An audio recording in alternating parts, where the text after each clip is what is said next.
morning, good morning, good morning. Live from Suite 393, welcome to KSBM Radio, the voice of Townview. I'm your main man coach with my fellow comrades. It's your boy, Bread and Water. It's your girl, JJ. And I'm Maury. Now guys, listen, it's Tuesday and we're back for more fun, more segments, and not only that, we have an incredible new host today. The one, the only, Assistant Chief Lonzo Anderson. Woo! Good morning. Glad to be here. Truly an honor to have you here, sir. Now, a little background on our awesome host, our awesome chief. Excuse me. Yes. Oh, sorry. Got a little frozen right there. He is a police executive. He served 20 plus years in the Dallas Police Department. Started off as a police officer and was eventually promoted to senior corporal in the year 2002, where he served over 4 years of recruiting and conducting background investigations. He was then promoted to Deputy Chief of Police of the Central Patrol Division, which includes over 6 entertainment districts. That's pretty rad, sir. Yeah. That's pretty rad. And as of December 2017, he is now serving as the Dallas Police Department's Assistant Chief, overseeing the patrol beret. Wow. That's Round of cool. applause for that, yeah. Glad to be here this morning. So first, on behalf of the School of Business and Management, KSBM Radio, the voice of Townview, we would like to thank you for joining us here today, Chief Anderson. It is truly a prestigious honor and blessing to have the opportunity to talk and converse with you.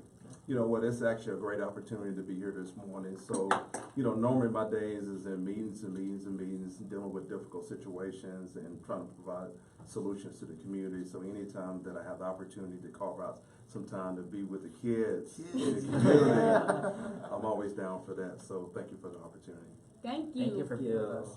So first question, I'm all Dallas. I grew up in Dallas. So I want to know, what was it like growing up in Palestine, Texas? Yes, so Palestine, so I actually grew up in a small town outside of Palestine, Oakwood, Texas. So that's where my grandmother was located. And so when my parents divorced when I was about 12 years old, me and my 2 younger brothers and my mom went back to her hometown, Oakwood, Texas.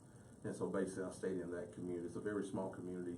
I stayed in that community up until I graduated from high school. Oh, wow. So my grandmother taught me some very valuable lessons. She taught me how to be very disciplined. When you set goals, you do what you got to do to achieve them. You press forward no matter what the circumstances are. And so I've done well. I think I made her proud. She's no longer here, but I think I made her proud. So very good lessons moving forward. Yeah. And I was noticing that you were mentioning high school. So my question was, what high school activities were involved in?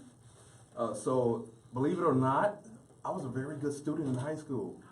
I was a nerd. So from an academic standpoint, I was very involved in academics. I made really good grades, but I also started my freshman year in high school.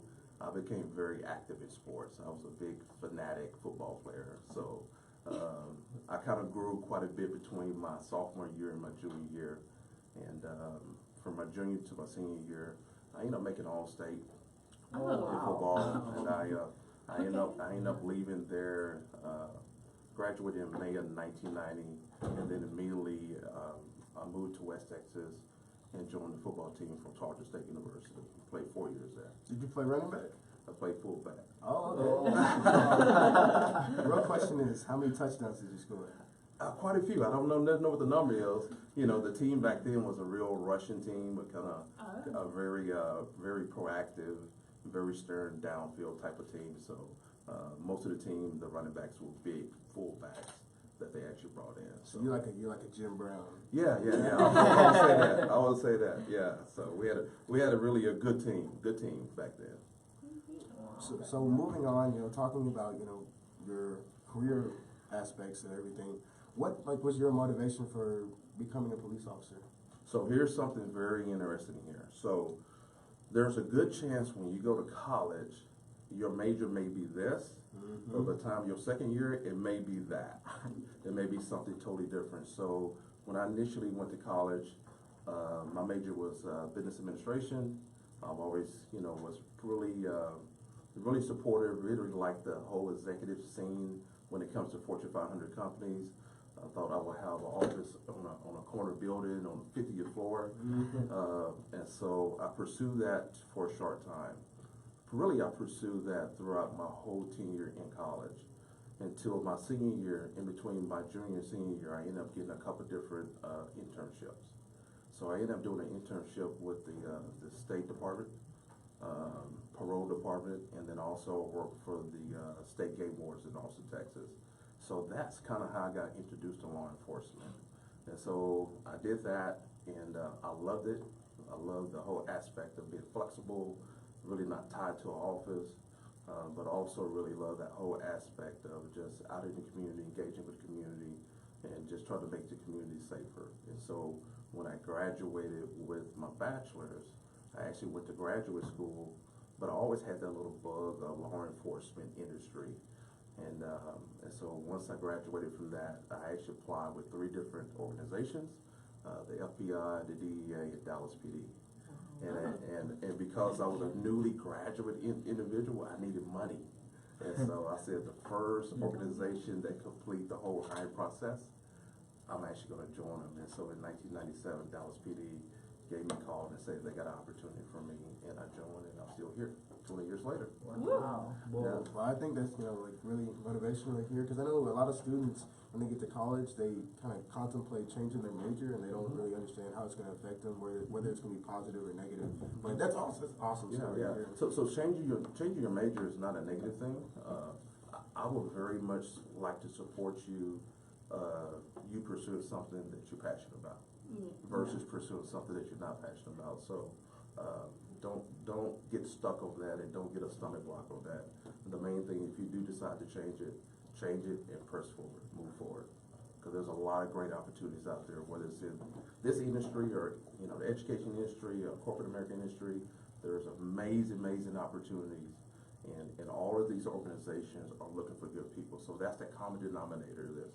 It doesn't matter if it's DPD or the federal government or it's Exxon or if it's Toyota that's in Frisco. We're looking for amazing people to join an organization to be able to move the organization forward for now and for the future. So always remember that. Wow. Yeah. When you talk about college, what college did you attend? I attended Tarleton State University. It's actually a university within the Texas A&M system. And it's located in Stephenville, Texas, which is about an hour and a half west of Fort Worth, Texas. Nice. Did you join any organizations while being in college or any? Yeah, I was a resident advisor.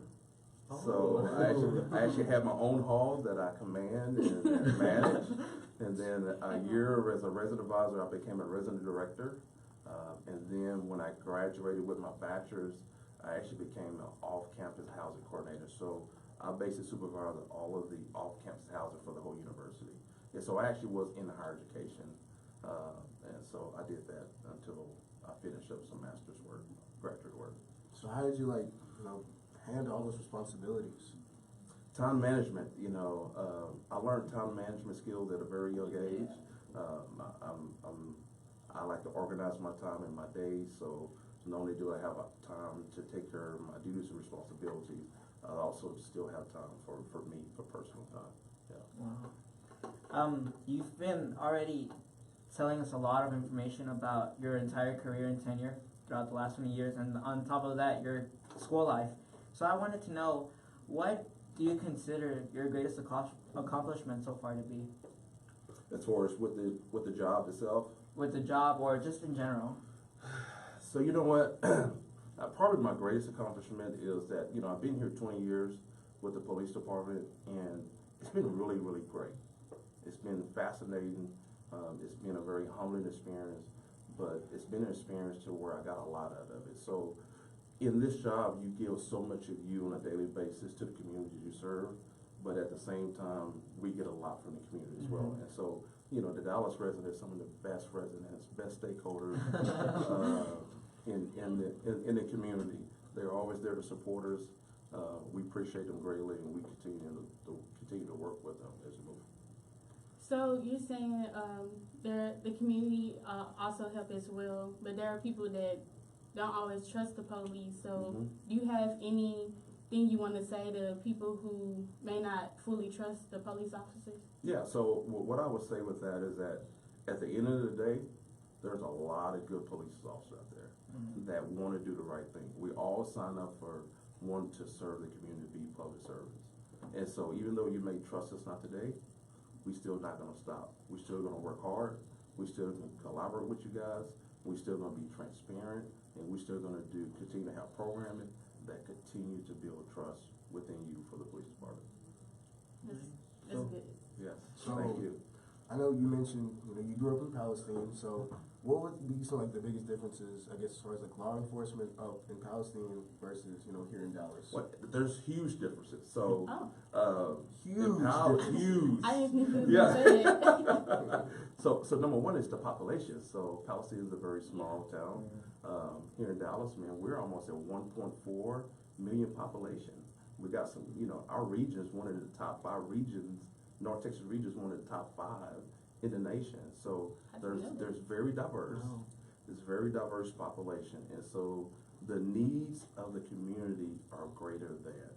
It's not just because if there's a public safety issue in your community we need to deal with. We don't only deal with public safety issues, but we deal with community issues, we deal with social issues, we deal with quality of life issues.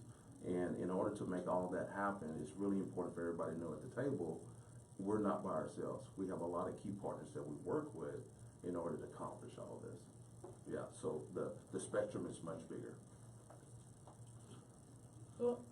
Well, do you believe that you made the right decision coming over here?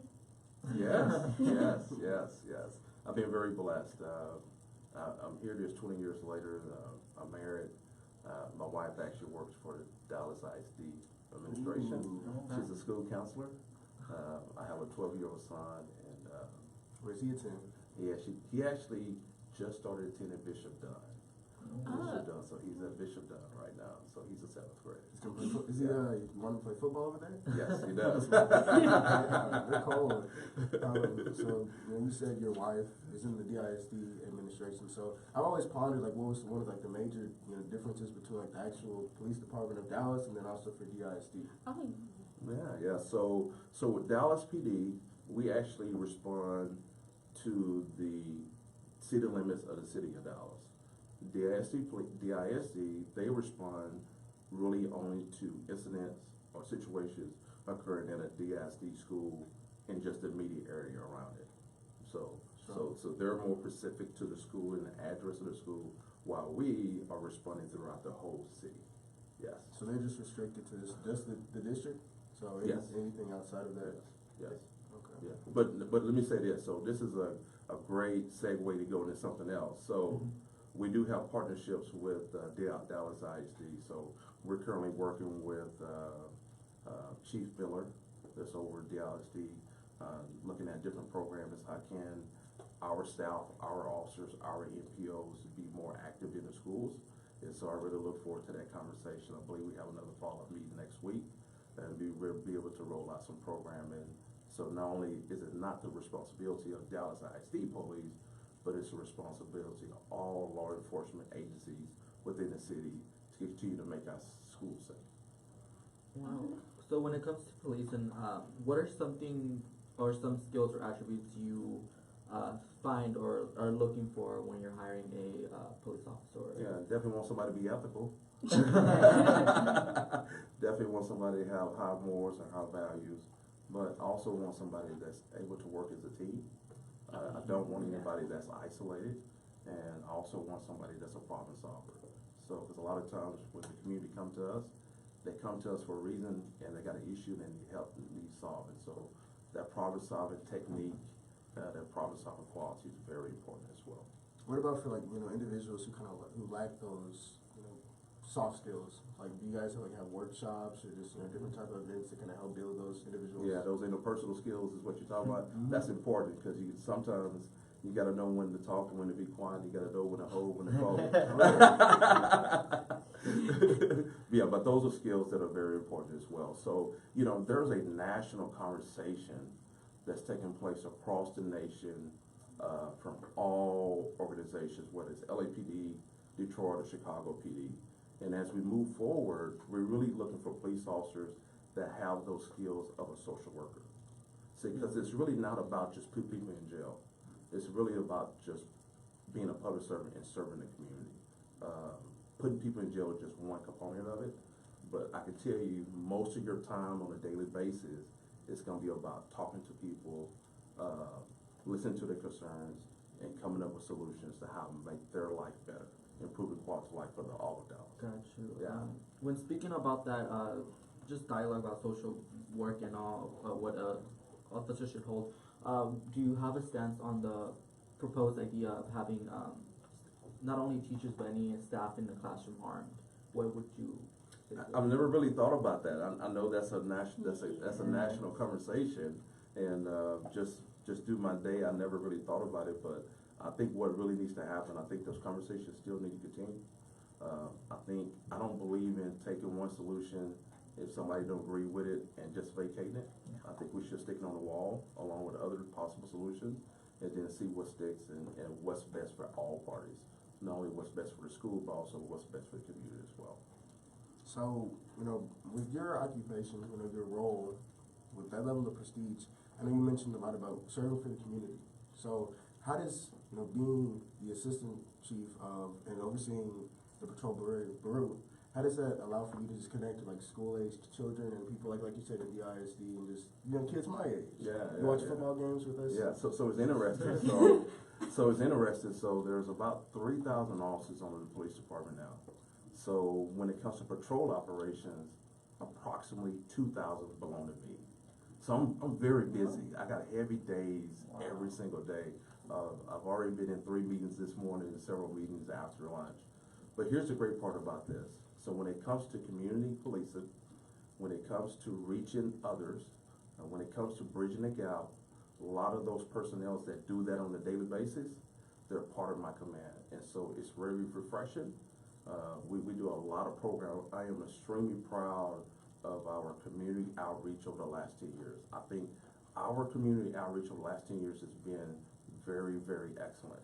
Not to say that there's not opportunities or things that we need to do to improve it, but I think we got a very good platform in order to build from here and the community move forward. So, having activities like this is good, but we need more of this. So, again, that's part of the conversation that I'm having with DISD right now, is that we got to do more programming for our children in schools as we move forward, because really they're the future. Yes, indeed. Now, going back to the big role you're playing in DPD, I wanted to know what kind of changes are you interested in maybe making throughout the department and throughout the city?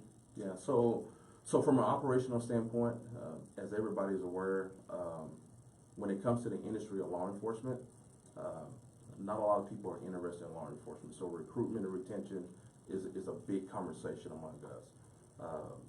We believe as we move forward, we have to do more with less right now.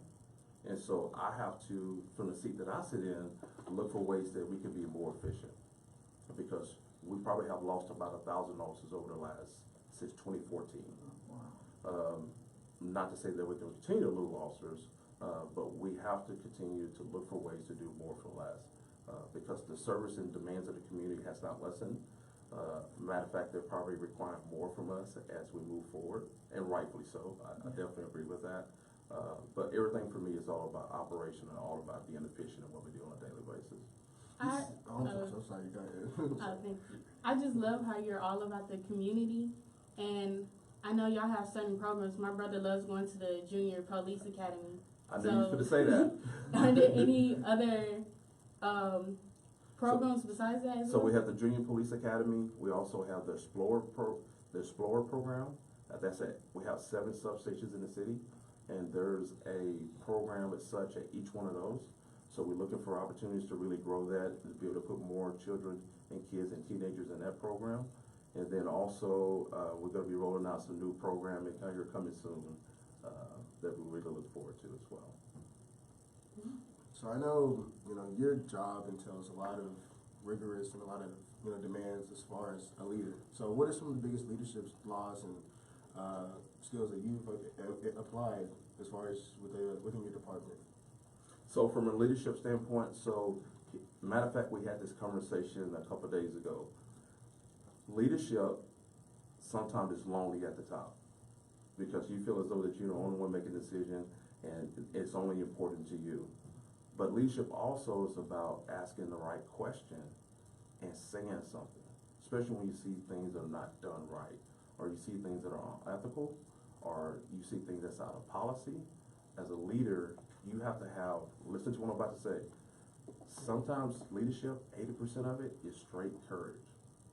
Courage to do the right thing. Courage to say the right thing. And so as you move forward, I would recommend that everybody get mentors. And when I say mentors, not only mentors within your house, but mentors within other industries, because you really want to learn through somebody else their learned lessons. Mm-hmm. You should not have to experience something negative or something not occurring when you could have got the learned lesson from somebody else. For me, I have a lot of mentors. I tend to say that I'm a product of my mentors. I had a lot of people to invest in me, not only inside the department, but external to the department. I keep a running log of learned lessons that I learned from each one. And so what you do, you just kind of create your portfolio. And somewhere as you move forward in this life, you're going to refer back to those learned lessons that you learned from each one. Because success leaves clues. Always remember that. Success leaves clues. So it is very valuable that you learn from people that's already successful and that's already ahead of you in your leadership journey. So, speaking about leadership and how you follow mentors, is there anyone you look up to as a role model right now? I got a gentleman back in my hometown in Palestine, Texas. Again, this gentleman, he came from humble beginnings, but ever since I was 12 years old, he's always poured into my life, not only to be a better person, but to try to make the most out of life. He's still living to this day, but he is a very mentor of mine. And so when I have days that are heavy days, I just need somebody to talk to. Typically, he's always the first person that I call. Yes. Nice. His actual name is Mr. Pouncey. Not the Pouncey from the Steelers, right? No, I wish. So, we spoke about how there is a lack of interest in trying to become a police. Do you believe there is a stigma, or there's stigma held from people to police, and how police are? Yeah, right now we're in. So let me say this. I think right now the law enforcement agency is in a season, and so the reason why I use the word season, because season normally passes over. So this is nothing that's going to be long term, due to just the national stage of different incidents that has happened across the nation. There's things that have been alarming to the public. The public has asked questions.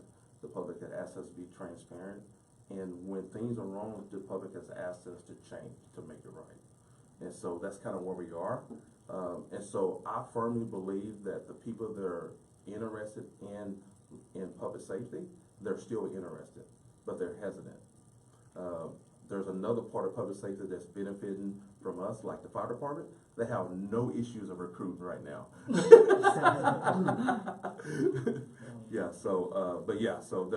We're in a season right now. We're powering through it. We got extremely good leadership across the nation that's running some of the other major organizations. There's a lot of collaboration among us. So just because we're in Dallas does not mean we're not talking to the chief in Chicago. Does not mean we're not talking to the chief in New York. Because even though we sit at different seats, we're all experiencing the same issues and concerns. And we really have a stronghold to really try to do the right thing and be a better department, be a better organization. So how often do you get to interact with those other departments in other cities? We mostly interact them at major conferences that are happening across the nation. But one of the things that I've done, just the seat that I sit in, and because I'm new to my seat and I really want to do the right thing, so I have a 3 or 4 different other colleagues that do the same thing that I do, but this in different major cities. And so we try to do every quarter, do a conference call where we can talk about major issues and talk about best practice, what they're doing, to see if there's something another agency's doing that I can actually do here as well, and vice versa. I wanted to ask a question, and it has to go a little further to doing the right thing. I know that, being an African American police officer and seeing that there has been a lot of issues when it comes to trusting the police, I want to know, has it been challenging at all, seeing that and still working in law enforcement?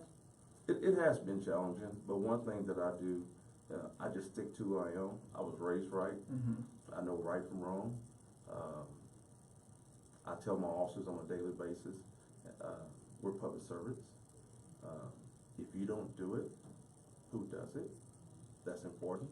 Sometimes you have to remind people of what their purpose is. And so I constantly tell them that if you don't do it, who does it? Because at the end of the day, the citizens need you. And so we understand that we're in a season right now, but like seasons, they always pass over. Yeah. And so even though we had some exceptional good days behind us, but there's even greater days ahead of us, and that's what I'm looking forward to.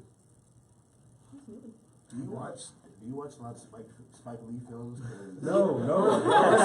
The first thing I was thinking about when you said "do the right thing," I was immediately thinking about.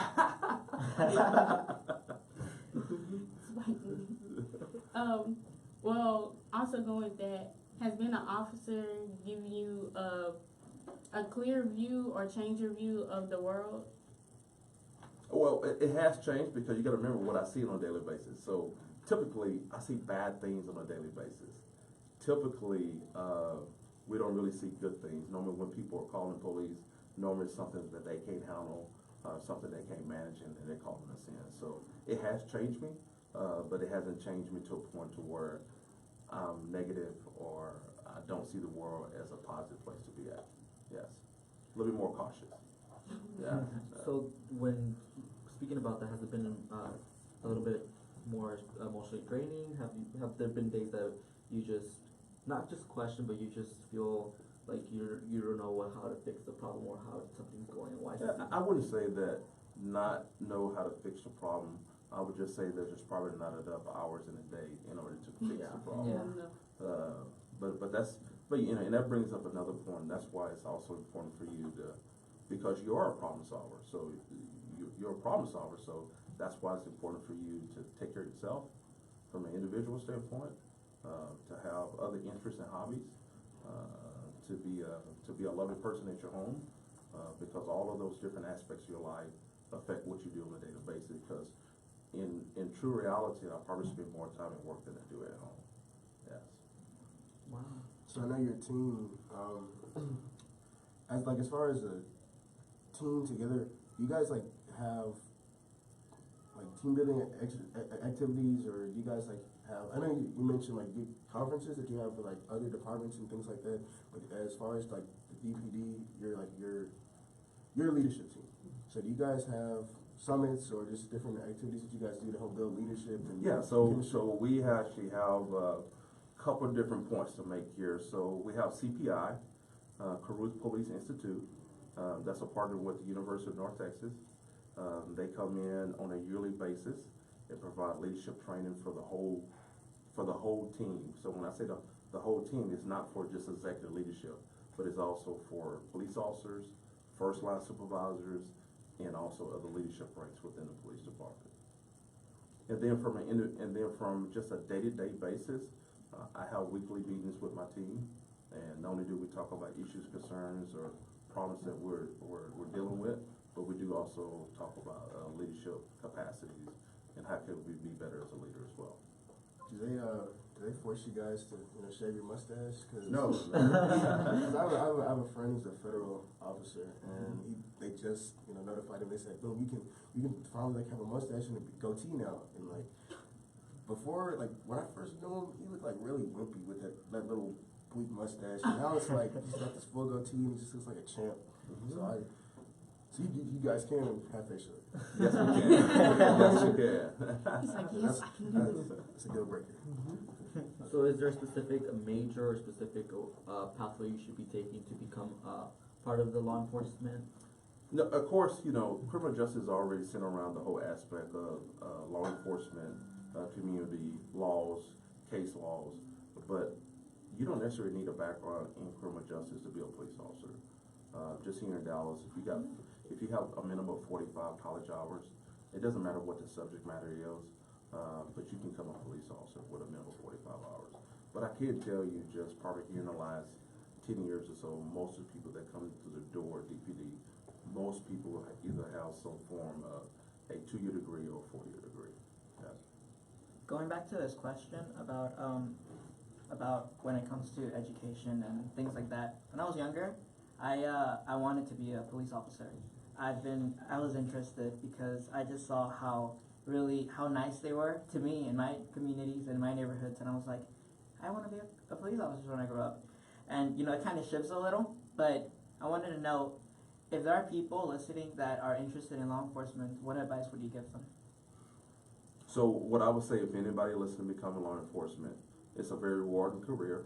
There's great opportunity. One of some of the greatest opportunities if you go to a larger agency. So once you get on, you don't necessarily have to be a police officer throughout your whole career. As you can promote through the rank, become a leader, but also you can become a detective in some specialized units. We have detectives in a homicide, we have detectives in sexual assaults, we have detectives in a gang unit, and so that's one of the great parts about being a police officer. But ultimately, always remember, if you're here to serve the citizens. They're good people, they love you, they support you. We just want to be here for them. Yeah. Earlier, Coach asked you about training, and we want to talk about mental health and mental awareness, because there are certain people who have mental illnesses that you can't suspect, like autism or Asperger's syndrome. So do you guys go through a certain training or special training to deal with people with these mental illnesses? So actually, that's a really good question. So I just came back from a conference in Washington, D.C. with leaders from all over the nation.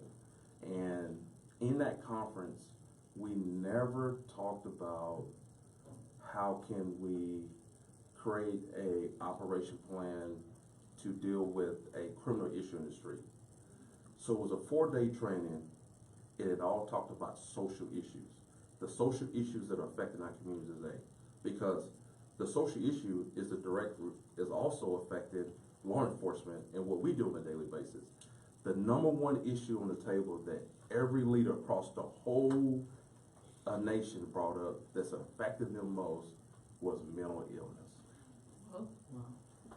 Mental illness, that's actually give you chills through your bone. So to answer your question, yes, DPD has a 40-hour training that every recruit, that every officer go through to help them identify that a person under mental illness and how to respond and what to do. It's all about taking your time. It's all about taking it slow and allowing them to respond to what you're saying. And so we do have that we've probably been doing that for 7 to 8 years. And now even with the troops, when they come on the streets, they've already been through that 40-hour training on mental health awareness. Is there, Yes. like, aside from the 40-hour training, like you said, are there other opportunities for just, pouring in and learning more about that endeavor? Yeah. So, so you got to remember, my background from an operational standpoint, especially from a lieutenant up, is downtown. And so in the downtown area of Dallas, there's a lot of service provider organizations that provide services to our homeless population. And so those organizations, not only do they provide service to that population, but they also provide services to the officers that work in the area from a training standpoint. Because this is what they do on a daily basis, and so they're always giving us tips, clues, techniques, that how we can do our job better, especially when we encounter the people and such. Yes. All right. Awesome. It's been a great time. Yes. It's been, Yeah. honestly, like I said, thank you for being here, and it's an honor having you here. So, at some point, like Brandwater said, he was interested in being a police. I was also interested in being a police. Is there something rewarding? Is there a emotional reward that you get from being a police? Do you feel It's all emotions. It's all emotional, man. It's not the money. It's about a sense of just giving back. It's about being a team player within the community. It's about just being an extra voice, an extra ear for somebody that really needs it at the time. It's all emotions, and that's what drives you. So there's going to be days where days are heavy, but when you start thinking about how you can affect the community and what you can do, it makes it easier for you to move. That level of composure that you're exhibiting is really evident. So as far as your recruits, is there like some training that they go through to help build their like mentality and their professionalism, so that way, like dealing with these unfortunate events and just things that are really emotionally driven. How do they just, how do you guys like build their mentality as far as so they can, it doesn't really affect them personally? Because I know when things happen, you have to be able to move on. You have to be able to be really, really persistent. Yeah, so our training cycle for recruits is 8 months. It's like the longest in the nation. It's 36 weeks. At the very end of the cycle, there's a lot of courses where we bring in our community activists, we bring in doctors, we bring in mental health, and they have conversations with the recruits about traumatic incidents. What does that traumatic incident look like? What does that incident mean to you? And then from an individual standpoint, how can I cope with it and move forward? So, one of the things that I would really like to highlight when it comes to traumatic incidents is coping skills. Because whether you wear the uniform or not, we're all going to experience traumatic incidents. But it's really how you deal with it afterwards. And so the coping skills is very, very important. And that's something that I would push on to anybody. I have a 12-year-old son. My son is, he has symptoms of ADHD. And so probably one of the greatest things that we've done for him as parents, he actually goes and see a school, kind of like a family counselor every week. And so the thing that has really helped him is learning coping skills. Coping skills when he gets frustrated, coping skills when things are not going right. And so he's already learning those things at a very young age. And so, and that was really empowering to me. I really loved it. And so I'm being a really advocate for just, understanding what coping skills look like and then how to implement them and how to be consistent with them as you move forward in life. When it comes to, I wanted to shift back a little to mental health and autism for a little. It's become a little tough when it comes to figuring out people who might have autism because you can't really notice. And I wanted to know if there are any officers that have first-hand knowledge when it comes to dealing with these sort of issues, any departments that deal specifically with autism, with mental health issues that police officers may not see in the moment. So, yes, so the answer to your question is yes. So, just here recently, that department actually got transferred to another city department. We had a department where we had several clinicians, social workers that dealt with that type of behavior, those type of symptoms. Even though they're still within the city, they're not up under DPD, but we still have a working relationship with them. And so anytime that we come across an incident in the field that we feel that needs follow-up, we can make a referral to that group and they can provide further follow-up for that situation. Are there programs for those individuals? Yes. If you ask what the programs are, I can't tell you, but I know there's programs. Classified. Yeah. And you guys also know how to deal with like someone with mental health if they have a meltdown, say you're pulling them over? Yes. That's all about just understanding the space that they're in right now. As officers, you gotta slow down. As officers, you gotta take your time. As officers, you have to allow them to express themselves. And then there's a certain level of comfort that you have to display for that person as well. Because at the end of the day, you want to be comfort that's in the space that they're in, but understand that whatever this incident about, it might not be as aggressive as that person thinks it is. So it's a matter of just working through that. Wow. Has being in the DPD give you any connections with people that you never would have had connections with, or meeting people that you've never thought you could have met? Oh yeah. So, especially the seat that I sit in now. So I get a chance to. I think earlier in my conversation I referenced Toyota. So I met with some of the Toyota leadership. Wow. And that's important because when it comes to leadership, you can learn it from anybody. And so we had some training with Toyota, some high-profile people, but also some common people that look just like me and you. So from all angles and from diverse groups, yes. Sorry. So you've been through some high-profile occupations and roles throughout your career, these 20-plus years in law enforcement. So what would you credit, like all those promotions, what would you credit that to? Hard work,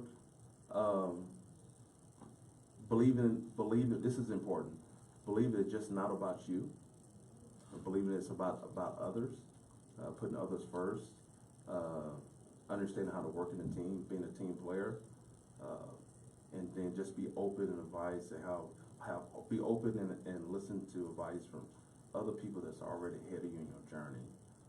Just continue to have learned those lessons, but also you want to get into a position to where everything that's been important to you, you want to pay it forward also.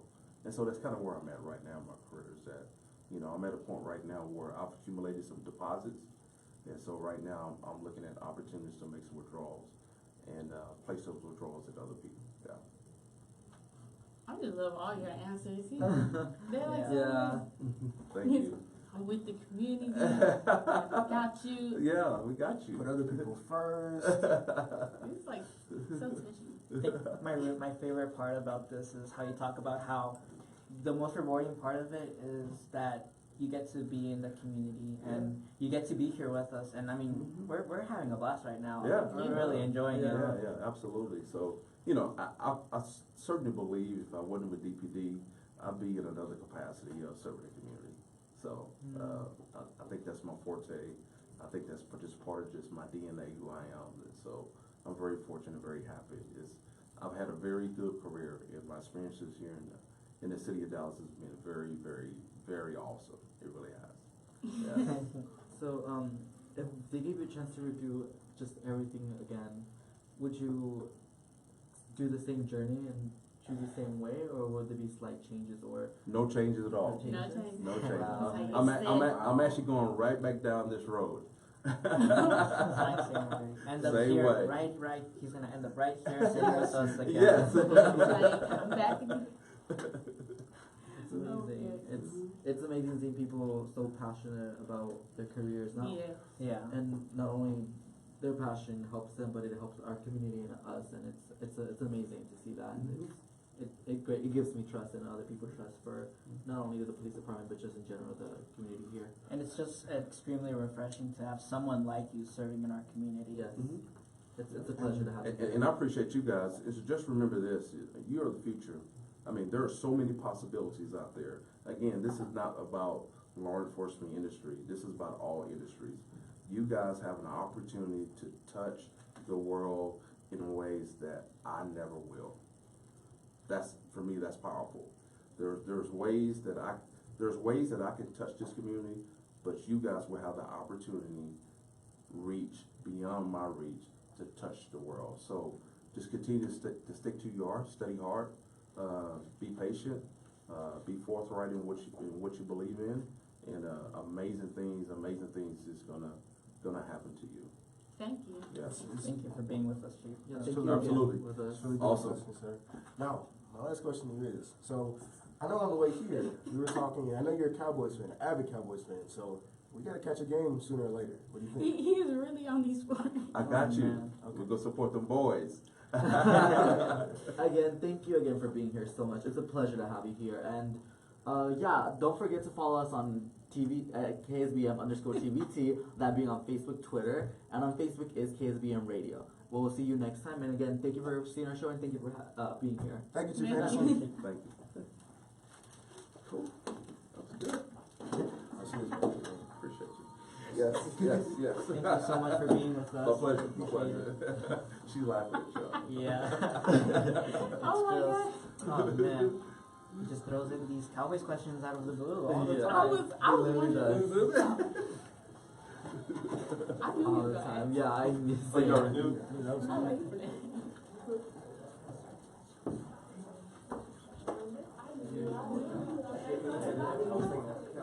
Are we good? Are we good with the whole show? Are we done? That was good. We're done with the whole show? Are we live still? What time is it? Are we done with the whole show? 11:41. It was a really good show. I liked it. Like, it was a really Ask good the show. if we're done with the whole show. We didn't drink the water.